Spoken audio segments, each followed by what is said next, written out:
once tried this one, and Katrina had a question on it, so it's not a bad thing for you guys to peek at. They gave you a function. This was from what, 2000? I don't even know. You use L'Hopital's rule to find the value of g of 0. So we plug in g of 0. We end up with cosine of 0 is 1, 1 minus 1, so 0 over 0. We got that one, right? For us,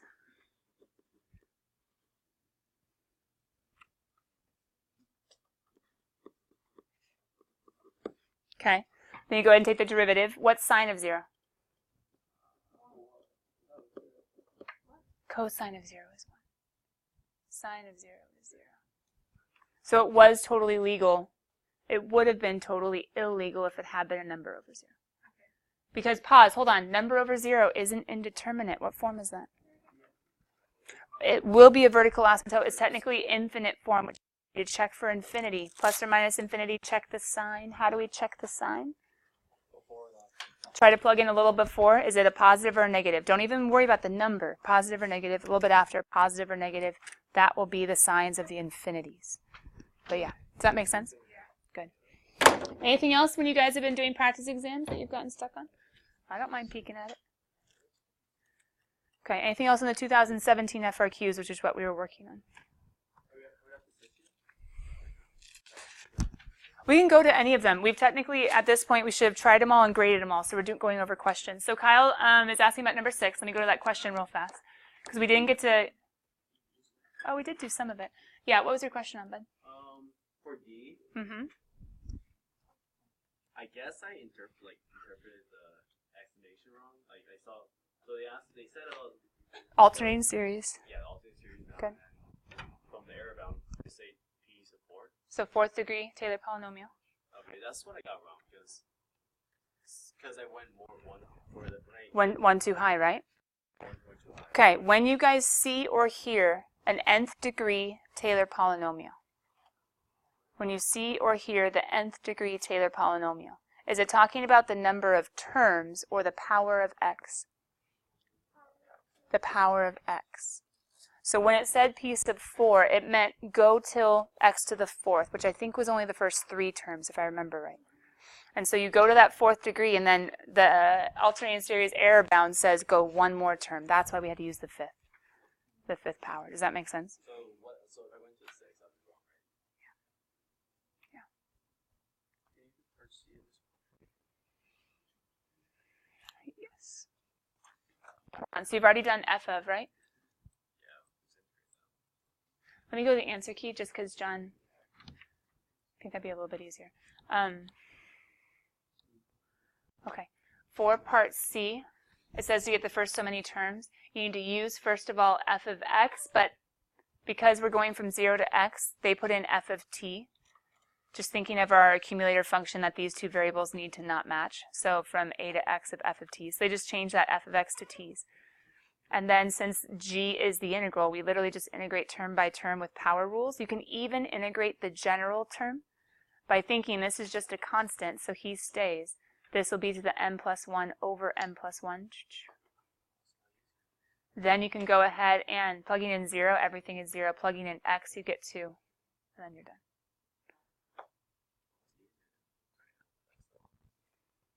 Which is why they had you build the Taylor series first, because then you just do term by term power rules, even the general term. Yeah, the nth term was tricky. We talked about that a little bit yesterday. It's on the video, I think. I need a little more help on that. Okay, anything else on the FRQs 1 through 6? We're trying to help a few of those that weren't in class. Okay, check out the videos. If you weren't in class and if you're a little bit behind as far as trying or grading, I want the main focus for tomorrow to be the Forever Endeavor final, hence the grace until Monday. But for those of you guys that have been in class or have only had one AP, you should have been able to catch up. So we'll go ahead and get you points tomorrow. When you see, you think. Let me pull up that solution. Now, guys, remember, this solution, how much help would this have given you if you just found the answer key and written it all down? Yeah, maybe. It might help on a couple, right? But ultimately, the whole point was to make it your own. Can you guys look through your when you see you things? First of all, let's find any blanks. Let's find any places where you're like, I just wasn't sure what they were asking for, what they were referring to. Gabby. Okay, hold on. Give me like a letter and a number. F10. Cool. Sounds like Battleship or something. F10.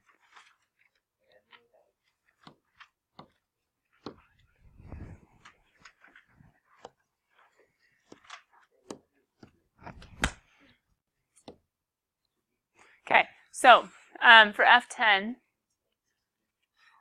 I think we can still see it. I know it's just annoying. Lo siento. Okay. As soon as you see the word increasing, rate. Y is increasing.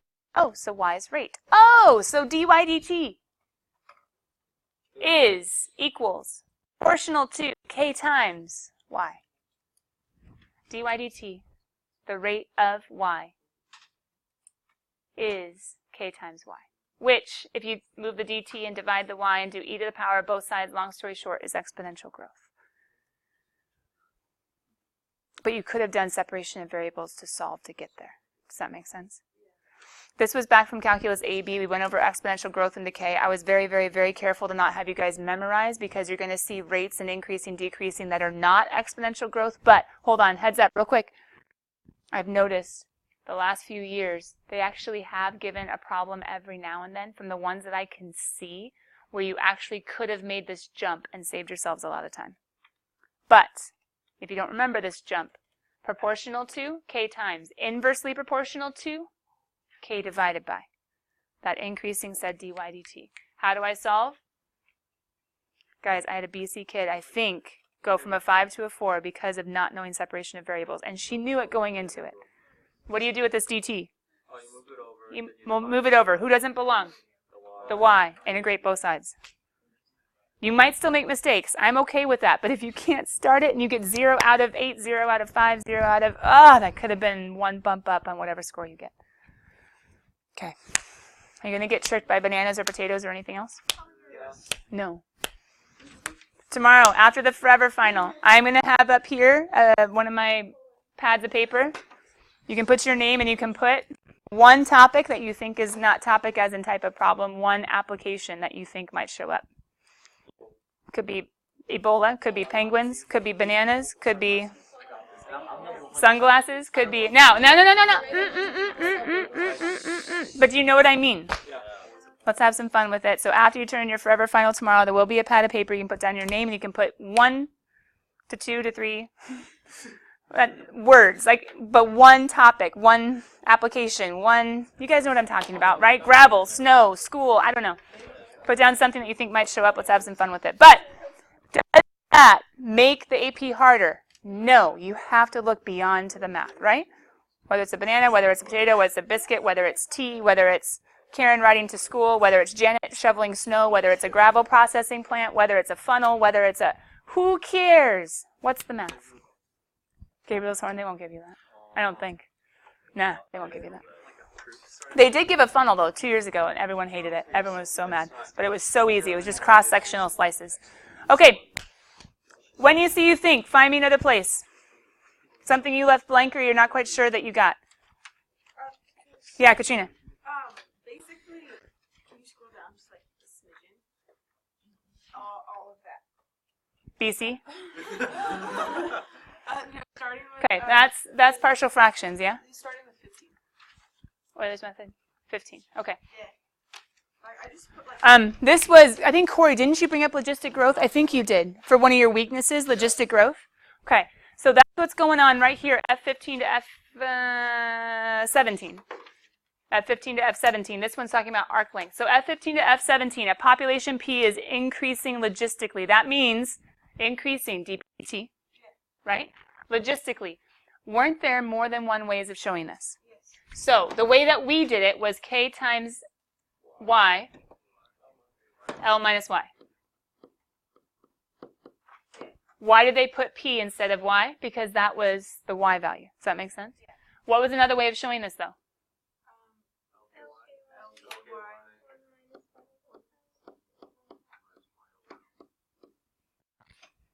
Whichever one you're more familiar with, take what they give you for the logistic rate or with the logistic clues and make it what you need it to be.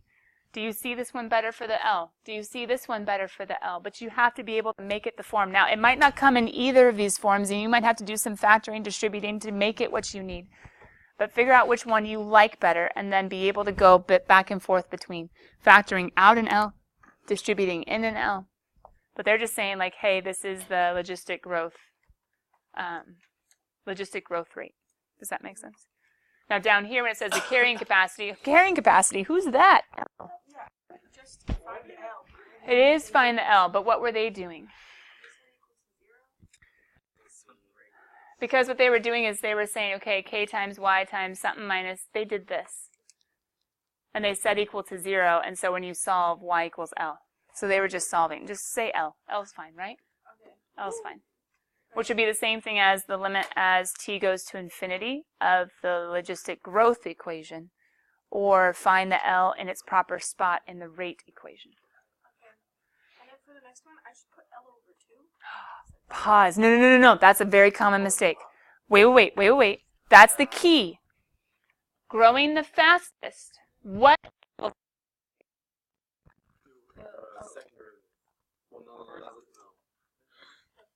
Who's L? L is the limiting population, right? So this is going to be a population. Now, population is going to be P. Find the value of P. So on this one, wouldn't it just be P equals L over 2? Yes. But how will they try to trick you? They won't ask for the population when it's growing the fastest. That's the easy L over 2. They're going to ask for when. Or they're going to ask for how fast is it at that time. So what you're going to have to do for those ones is you might have to use this one, and you might have to say, okay, hold on. When they say when is it growing the fastest, you're going to have to solve for t. And to solve You would have to set y equal to L over 2, plug in, solve for t. To the Weiss minus Lick equation. Okay. Right? Or if they said how fast,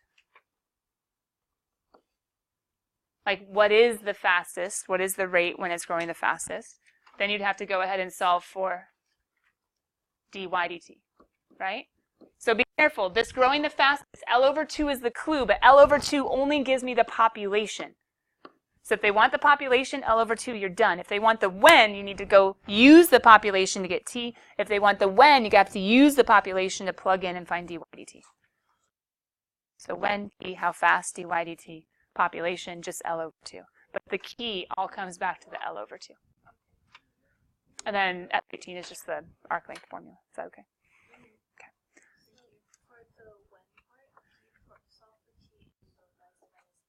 Okay. Yeah, probably.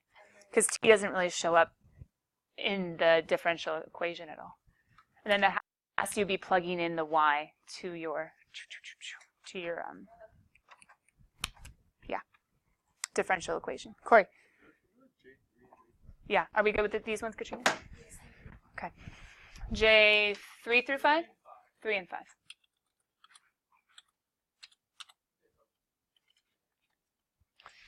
Use the first degree Taylor polynomial. Wait, they're trying to trick you. A first degree Taylor polynomial, that's x to the 1 power. Isn't that just a tangent line? The first degree Taylor polynomial is just b plus mx. It's just a tangent line. How can a first degree Taylor polynomial be an under or over approximate? It's a tangent. Check the concavity. Now, might this be a good thing for you to make a note of? How do we do over under approximates of tangent lines? Concavity. How do we do under approximates for Riemann sums? Increasing, decreasing with left or right. How about with trapezoid? Cavity. Right?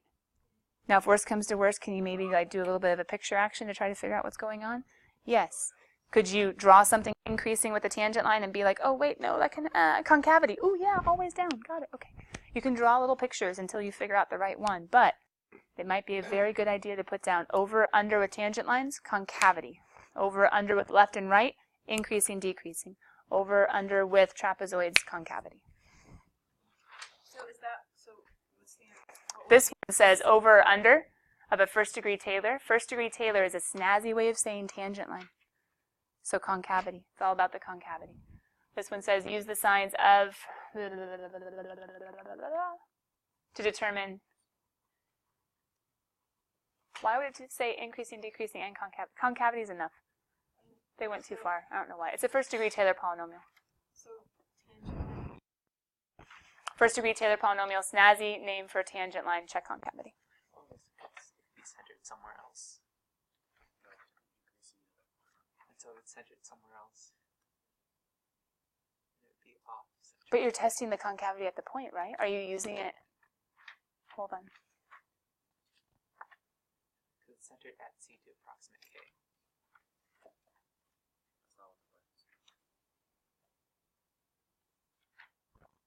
Oh, we're not guaranteed it'll have this strict concavity. Is that what you're thinking?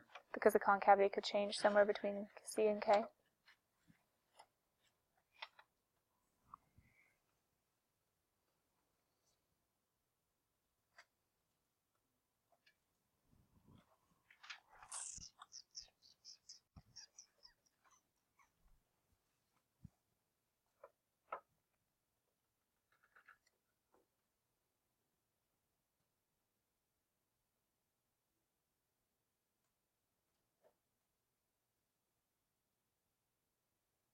I don't think it's even accounting for that, though. Because you're just checking increasing, decreasing, and concavity at C. So you're not even considering if it could change concavity in between. So I think we're assuming it's going to have the constant concavity. But they won't have it change partway in between, that the K will be centered close enough to C that it will have the same behavior. Because they haven't gone crazy like that. So this is both, so they're figuring out which branch of the concavity it is. But see, which branch doesn't really affect. That's what I'm struggling with. Like whether it's the increasing branch or the decreasing branch. Right? What I'm thinking of right here for testing the first, second derivative, what I'm thinking of is the FRQ that showed up last year on the mock AP where they were asking in parametric equations if this particle was moving towards the origin or not. And it wasn't enough to know the sign, you also had to know the position. Like that's what I'm thinking of, but that doesn't apply to this example at all. Because that one you had to know whether you're to the right or to the left. Like that's, I think, kind of what you were thinking. Like you have to know exactly where and then which direction it's headed. But this one, with concavity, the decreasing branch or the increasing branch, it would still be an under approximate, whether it's decreasing or increasing. No, I just say concavity for that. Yeah, I just say concavity for that. G4. Sorry, J4. Oh, J5, not J4. Given a Taylor polynomial centered at C, determine if there is enough information to determine if there is a relative max or min. Oh, I love this one. If all they tell you is at C, how would you be testing for relative max or min? Which test? First derivative, you need to know before and after. You're only looking at, so you would have to do the second derivative test. So you would have to know if the first derivative is equal to 0 and if the second derivative is a positive or a negative. If you had both of those pieces of information, you'd have enough. If you're missing any of that, either you couldn't find the second derivative or, I guess they could give you, no, because you couldn't do a sign chart. That wouldn't work. Yeah, you would need the second derivative test. Whenever you're trying to find a relative min or max at a point and they haven't given you enough to make a sign chart, you can't do first derivative test. You have to plug into the second derivative, but the first derivative must be 0. You have to include that in your justification and the sign of the second derivative. If the second derivative is 0, the test fails, so then you wouldn't be able to determine. You wouldn't know. You wouldn't know. Any other ones you want us to go to, kiddos?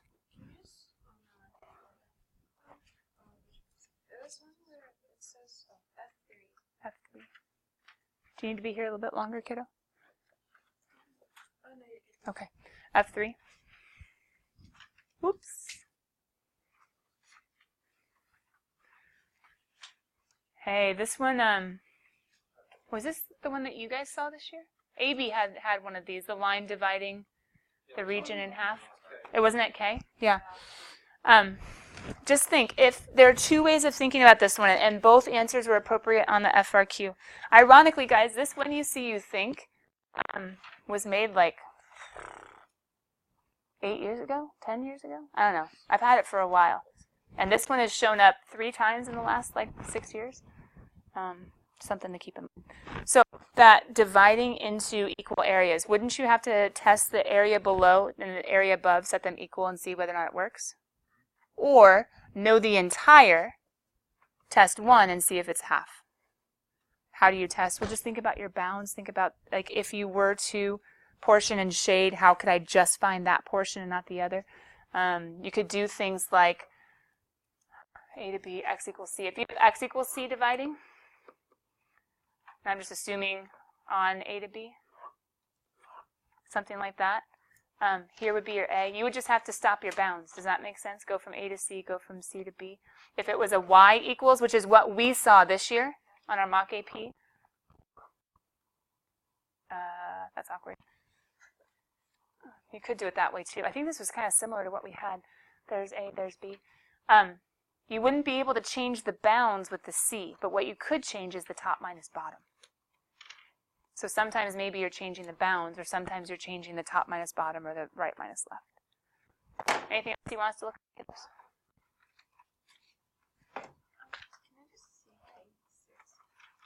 Okay, and then which one's yours?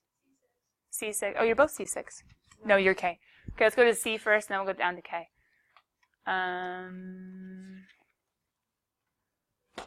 Ooh, normal. Perpendicular.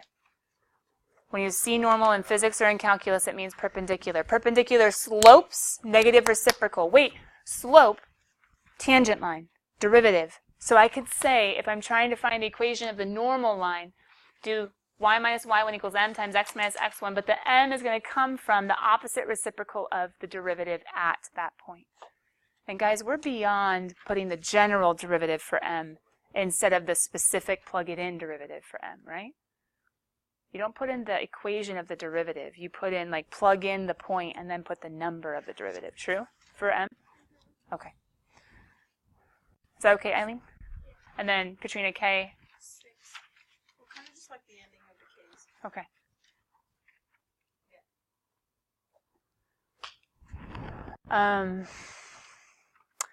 They say that 1 over n could show up quite often. So it is the simple harmonic series. It always does diverge, like the infinite series diverges, but you could say P series, P equals 1. Just keeping in mind that diverges. If you put it in an alternator, it'll be conditionally convergent because it's only because of the alternator. These ones are just your special Maclaurens, right? This one is, this one is reminding us if, oh no, it's not. Did they give us that? They didn't tell us about the coefficient, finding the coefficient or finding the nth derivative. You guys know the difference between the coefficient of a Taylor series and the nth derivative of a Taylor series, right? The coefficient wants the whole thing, the nth derivative over n factorial. The nth derivative says find the coefficient set equal to the formula and solve for the derivative. Have to be careful. But that's not what this is asking for. This is just asking for the forever card. They asked the one that you're talking about, Steve. Oh, they did put it down there? Okay. But you guys already got that one, yeah? All right. J6?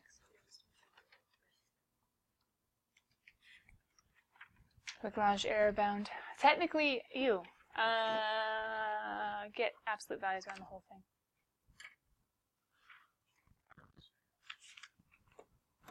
And remember, this is the maximized error, right? Oh, is it? But it's the worst case scenario. It's not technically the max. The max, you're probably doing like a CalcBC thing. But maximized error bound. What, Katrina? Which one is it where it's less than 1? Is that just... Less than 1 is the limit as n goes to infinity. Less than 1, interval of convergence? The ratio test, interval of convergence, yeah. Yeah. Test the endpoints. We okay? Yeah, Amy. Number 12? Oh, which one? Do you know what letter was before the 12?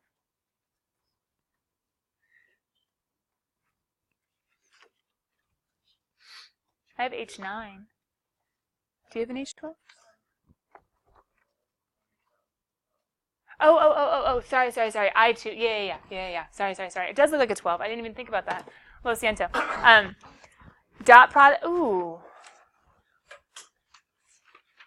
I've never seen a dot product come up. It's a very good physics thing. I've never seen it come up on an AP calculus question, but it doesn't mean it can't. So that's a good point. Dot product is a pre-cal thing. That's why you guys wouldn't have had. So then you multiply the firsts, add, multiply the seconds. I don't think it'll show up. It shouldn't show up. It's a bit more physicsy than from Mr. Calculus himself, like the highest nationwide percentage of 5s in his BC class. This has never shown up and will never show up on an AP exam. It's up to you whether or not you believe that, but there you go. Yeah. What? It could be who knows what in this room. I don't know. I get used to the smells in here. I don't even know. You guys okay? All right. Guys, you're taking your Forever Endeavor final tomorrow. Are you okay if I just collect this then and check it with the 2017? You're not mad at me that I didn't check it today? Go team. Bye, guys. When?